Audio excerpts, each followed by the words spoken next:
अझ हल्का जान्छ जानु भनेको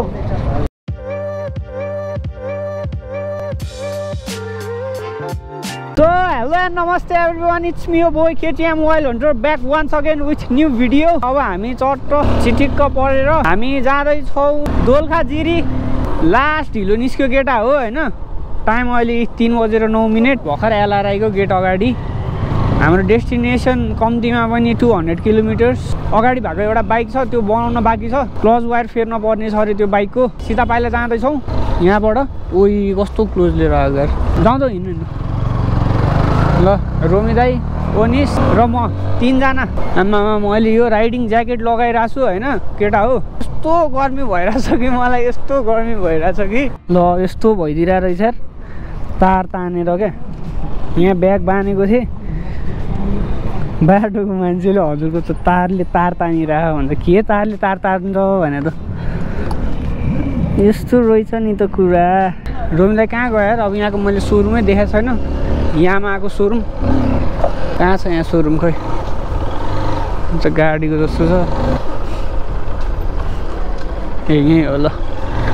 यही हो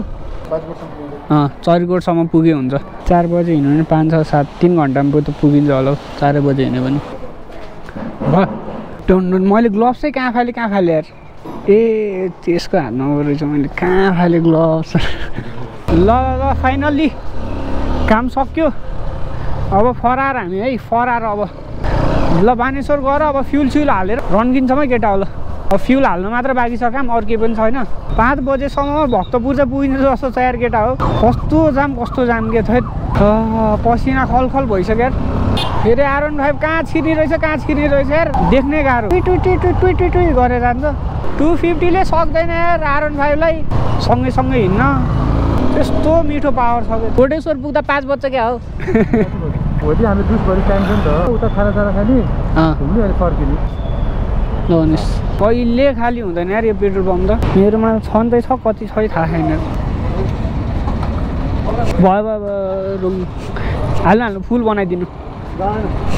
अझ हल्का जान्छ जानु भनेको गइसक्यो हेर्नु नि तल गइसक्यो ल अरू सबै यो बाइकमा हालिदिनु है त सबै ल सिधै दोलाल घाट भनेर आदेश आएको छ अब रन्किने हो अब काम जति सब सक्यो ल नेपाल जति घुमे नि पुग्दैन गाइज यार पहिले गइसकेको ठाउँ हो फेरि जान मन लाग्यो सागा आइपुग्न लाग्यो गाइज सागा शिवको मन्दिरदेखि सर्ट छ जेसम्म ओ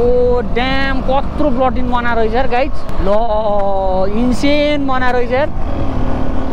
जहाँसम्म हेऱ्यो त्यहीसम्म प्लटिन देखिन्छ यार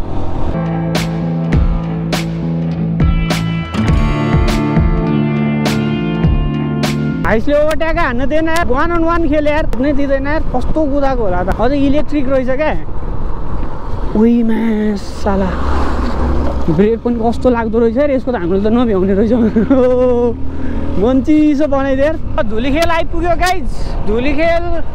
438 यहाँदेखि बाटो हल्का तल गएपछि बिग्रेको भने अलिअलि धेरै त बाटो बिग्रेको छैन नि अलिअलि बाटो बिग्रेको अरे त्यो स्टिलमा आनन्दले बिस्तारै जान्छौँ विल इन्जोय द राइड धुलो खाइन्छ एकछिन धुलीखेलको पाउडर लगाइन्छ एकछिन काभ्रे जिल्लाको मेरो जुत्ता जाने भयो मेरो जुत्ता जाने भयो पुरानो जुत्ता लगाएर आउनुपर्ने रहेछ बिर्सिहाल्यो आँखै हेर्न नसकिने धुलो स्याहार केटा हेर खत्तम रहेछ यार यो बाटो केटा हेर आम्मा ल बाटो कहाँ हो हरिबिजो गरे यार यस्तो नि हुन्छ त यार ओहो बिचरा हेलमेट पनि छैन यार ओहो केटा हो बाटो नदेखिने रहेछ के साह्रो बाटो यार यो त कस्तै मेरो दुइटै लुगा निलो भित्र सेतो छ बाहिर निलो सेतो हुने भयो सेतो कालो हुने भयो अब मेरो त जम्की गइहाल्छ यार बाटो फरक भएन तर यिनीहरूले धुलो अति नै उडायो कि म्याक्सिमम धुलो उडायो क्या आँखै हेर्न नसक्ने धुलो छ अनि कसरी कुदाउनु त बाइक बिस्तारै भन्दा रन गर्नु मजा आउँछ एकसार यस्तो बाटोमा रन गर्नु नपाएपछि सकेन यस्तो दामी सनसेट देखिराखेर सही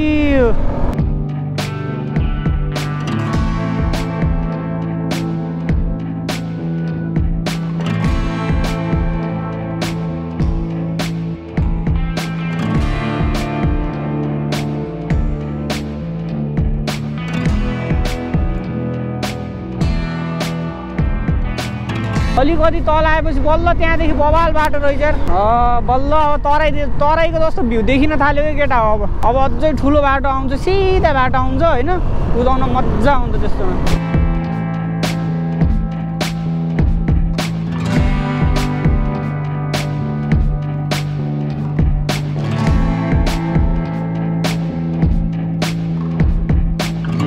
अहिले म जङ्गिरहेको छु अहिले रोमी दाइ जङ्ग्यो भने मैले भेटाउँदिनँ रोमी दाइलाई फेरि ओह्रालोमा चाहिँ जङ्गिन पाइयो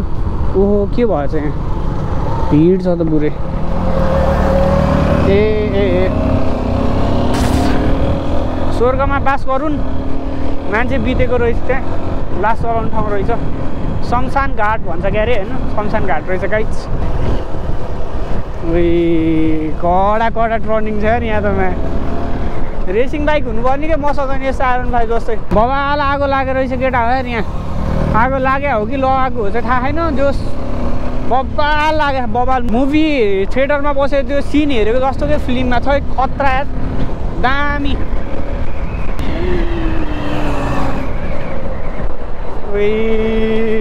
इन्सेन ब्रेक लाग्छ फेरि भित्रीको त